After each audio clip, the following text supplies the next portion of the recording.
Kiper Timnas Indonesia, Emil Audero mendapatkan pujian setinggi langit dari media asal Italia. Emil Audero menghadirkan efek instan untuk klub barunya. Kiper kelahiran Mataram, Nusa Tenggara Barat tersebut menghadirkan dampak instan usai direkrut Cremonese. Emil Audero sukses menghadirkan 2 kemenangan dalam 2 laga perdananya bersama Cremonese di Serie A. Sejumlah penyelamatan dibuat untuk mengamankan gawang Cremonese. Cremonese menang 2-1 atas AC Milan dan 3-2 dari Sassuolo. Penampilan tersebut berlanjut saat bergabung dengan Timnas Indonesia. Saat itu, Timnas Indonesia tampil di FIFA Matchday September 2025 menghadapi Taiwan dan Lebanon. Emil Audero dipercaya menjadi kiper nomor 1 Timnas Indonesia. Kiper binaan Akademi Juventus tersebut tampil impresif dalam 2 laga tersebut.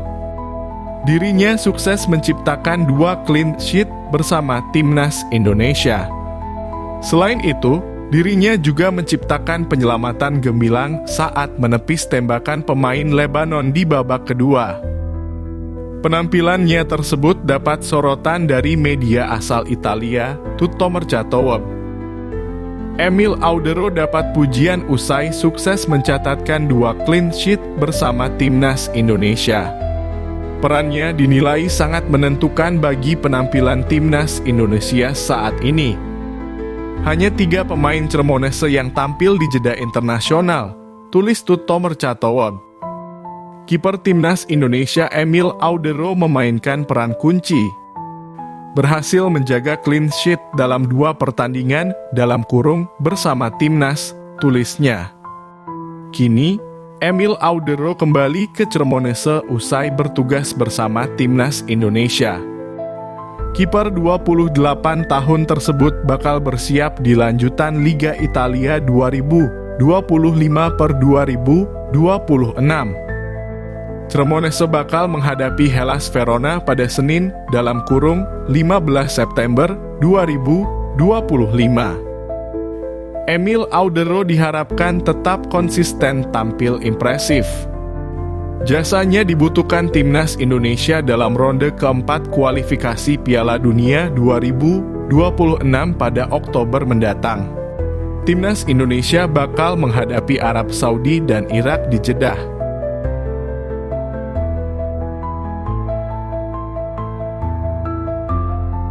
Jelang duel krusial di putaran keempat kualifikasi Piala Dunia 2026, badai internal menerpa kubu calon lawan Timnas Indonesia, Arab Saudi. Pelatih kepala mereka, Hervé Renard, kini menjadi sasaran kritik tajam dari legenda The Green Falcons, meskipun baru saja mencatatkan hasil positif di FIFA Matchday. Sebagai persiapan menghadapi Timnas Indonesia pada 8 Oktober dan Irak pada 11 Oktober mendatang, Arab Saudi melakoni 2 laga uji coba. Arab Saudi sukses menaklukkan Makedonia Utara 2-1 dan menahan imbang tuan rumah Republik Ceko 1-1. Namun, hasil tersebut rupanya tidak cukup untuk meyakinkan semua pihak. Kritik pedas ini datang dari salah satu figur paling dihormati di sepak bola Arab Saudi, sang legenda Fahad Al-Bisri. Ia secara belak-belakan menuding Renard tidak memiliki visi yang jelas dan terlalu sering mengacak-acak komposisi tim. Al-Bisri bahkan mendesak Federasi Sepak Bola Arab Saudi (SAFF) untuk segera mengambil tindakan sebelum terlambat. Saya berharap Timnas Arab Saudi akan mengamankan tiket langsung ke Piala Dunia 2026 tanpa menunggu putaran kelima, ucapnya dikutip dari Al-Arabi. Namun, saat ini saya tidak terlalu optimistis karena Renard tidak memiliki ide yang jelas setelah mengandalkan 56 pemain sepanjang kualifikasi, imbuhnya. Menurut legenda Arab Saudi tersebut, Hervé Renard seharusnya konsisten mengandalkan pemain bintangnya untuk menemukan komposisi terbaik. Ini terlepas dari pengetahuannya tentang seluk-beluk sepak bola di negara kita, serta mengenal semua bintang. beber Al-Bishi. Jadi, mengapa dia mengarang dan terus-menerus mengubah susunan pemain? Dia harus mengandalkan bintang-bintang tertentu, sambungnya lagi.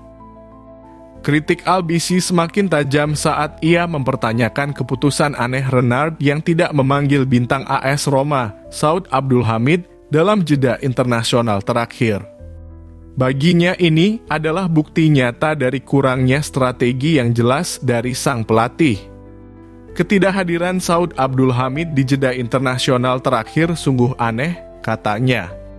Semua orang tahu bahwa ia pergi bermain secara profesional di Eropa untuk menimba ilmu dan mengembangkan kemampuannya, lalu ia tersisih dari timnas Arab Saudi, imbuhnya. Maka dari itu, legenda Arab Saudi menghujat bahwa pelatih asal Prancis ini tidak memiliki strategi yang jelas. Hal ini disebabkan oleh kurangnya strategi yang jelas dari Renard untuk membentuk susunan pemain yang ideal, ucap Al-Bishi. The Green Falcons masih mengandalkan keberuntungan menjelang putaran keempat yang krusial. Tidak masuk akal jika pelatih ini tidak mengetahui level pemain kami. Kami harus lolos agar tidak merusak sejarah kami, pungkas pemilik 65 caps dan 24 gol bersama Arab Saudi itu.